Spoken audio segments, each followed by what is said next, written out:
adjust. I think this is fine.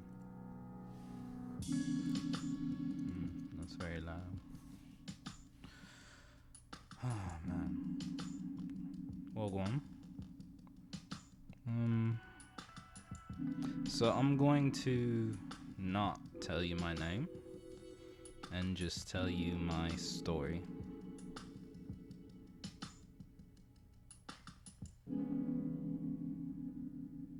So at this moment, the year is 2022. I am in my 30s and I have nothing to show for it. Nothing of worth, I feel. So on the screen right now is a picture that I drew of myself. I don't look this good. I don't. Although I do have that jacket. And I did have that shirt. The shirt's pretty beaten up. I did have a grey shirt that I liked a lot, but it's fucked up now.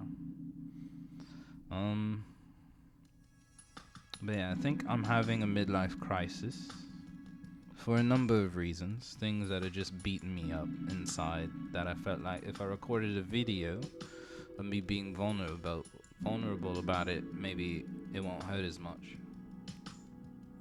So the first thing I feel is my physical appearance.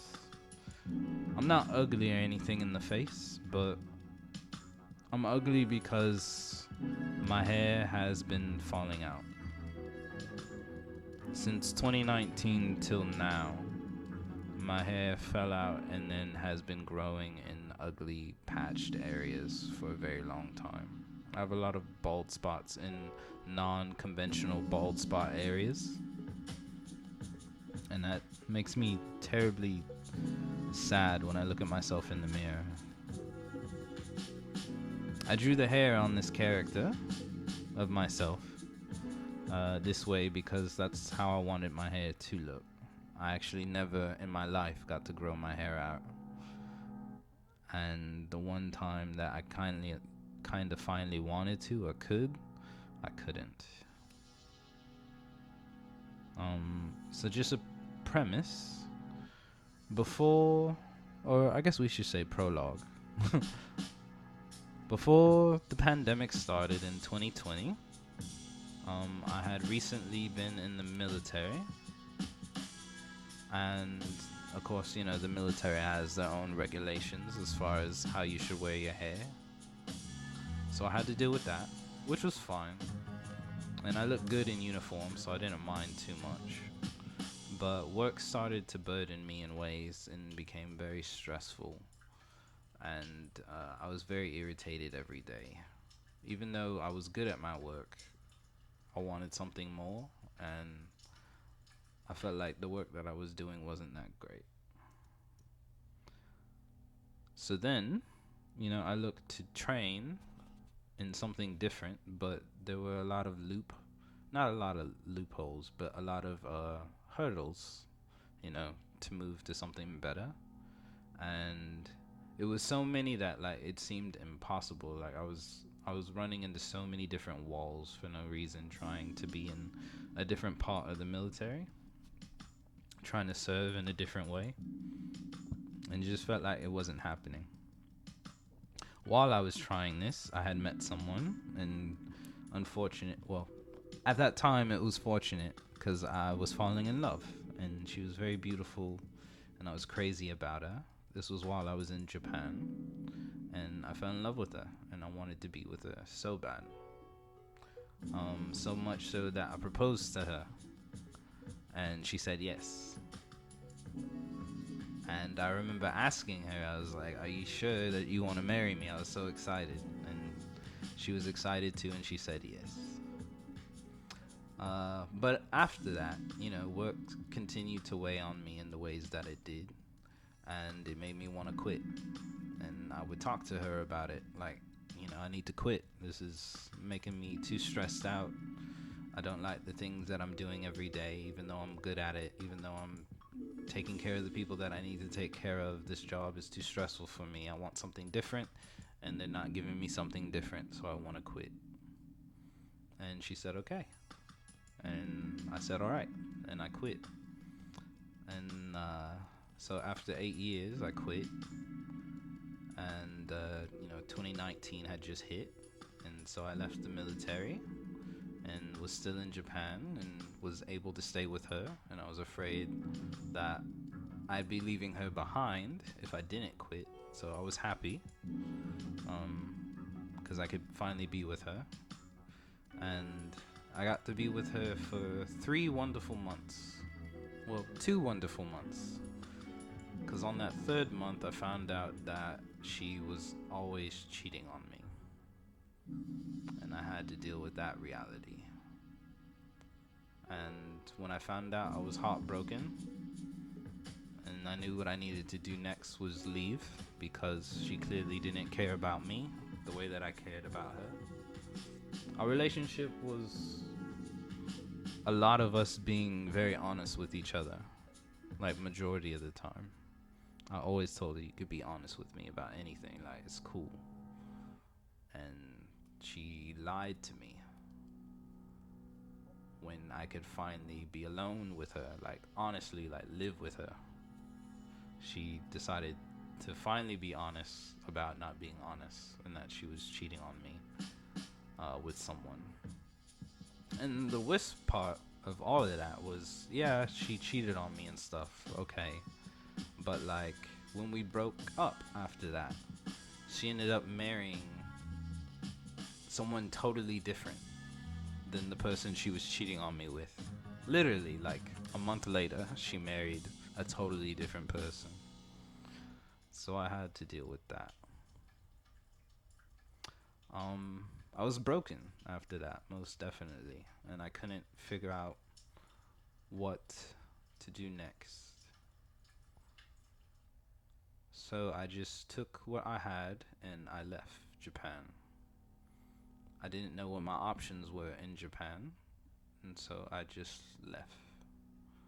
And she wasn't Japanese, or at least not full Japanese, so don't think like it's a Japanese thing. It wasn't a Japanese thing. It was a person thing, and she was just a bad person. But after that, I ended up going back home. And when I got home, I immediately hated it, because I always hated this place. And I stayed with a friend who I didn't hate. And that's actually where I am now, still with this friend. So I was just living with my friend, all the money that I had saved up in the military, because I never went anywhere. No vacations ever. I just worked and worked and worked. And I was just there stuck, heartbroken, trying to figure out what to do next.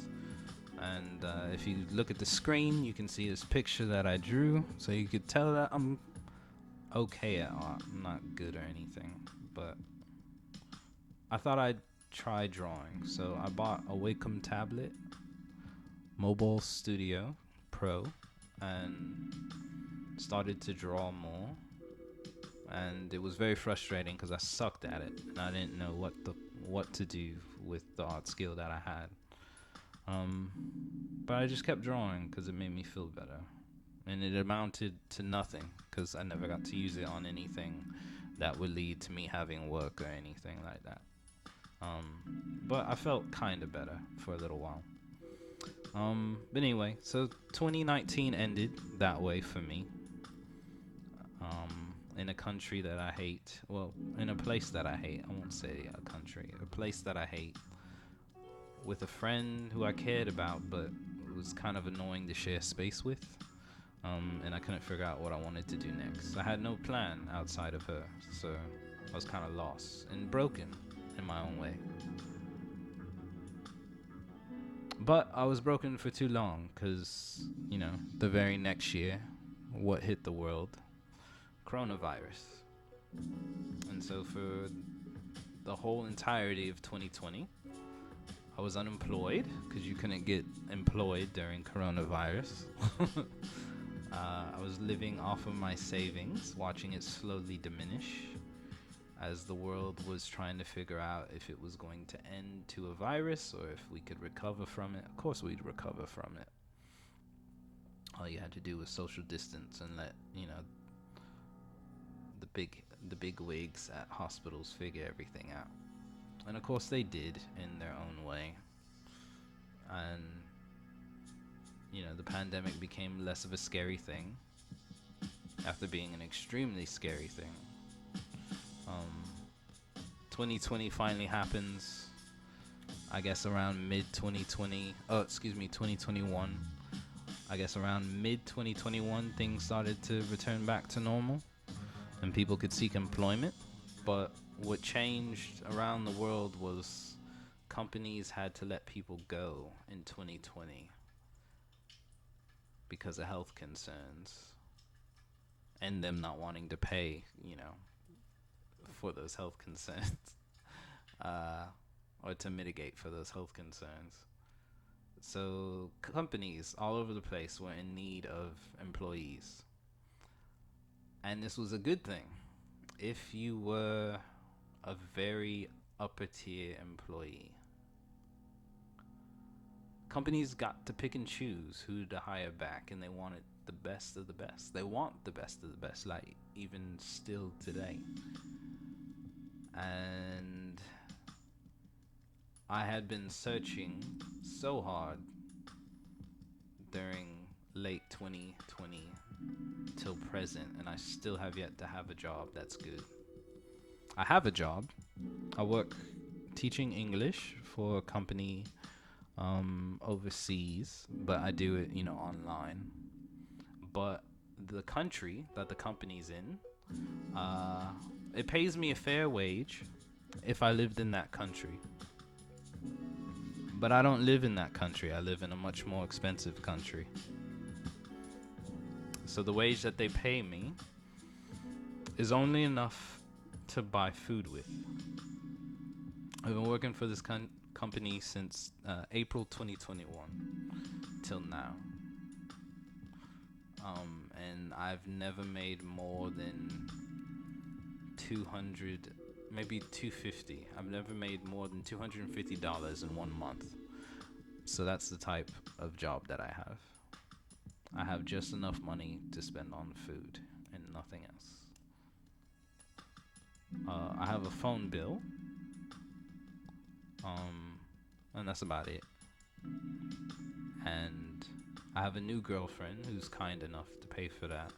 But it breaks my heart that she has to help.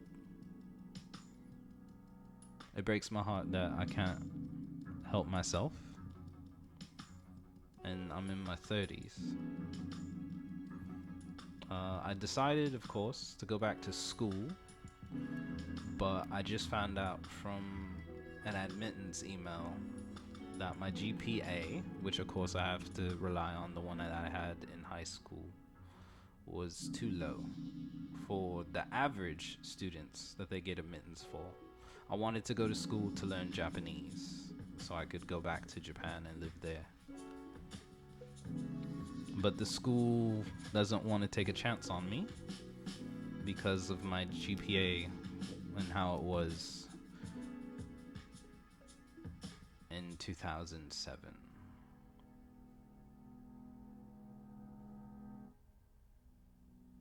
So I have to figure out a different place to go to school. I have to spend at least a year there raising my GPA before I can even get the chance to attempt to go to this school that I want to go to in Japan. And that sucks for me because I'm fucking tired of living where I live. I hate it so much and I don't want to be here.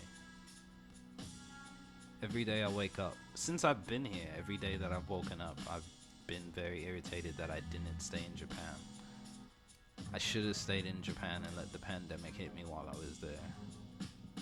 But I didn't.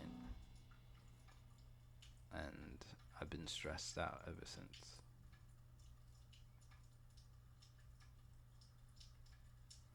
And that's my story.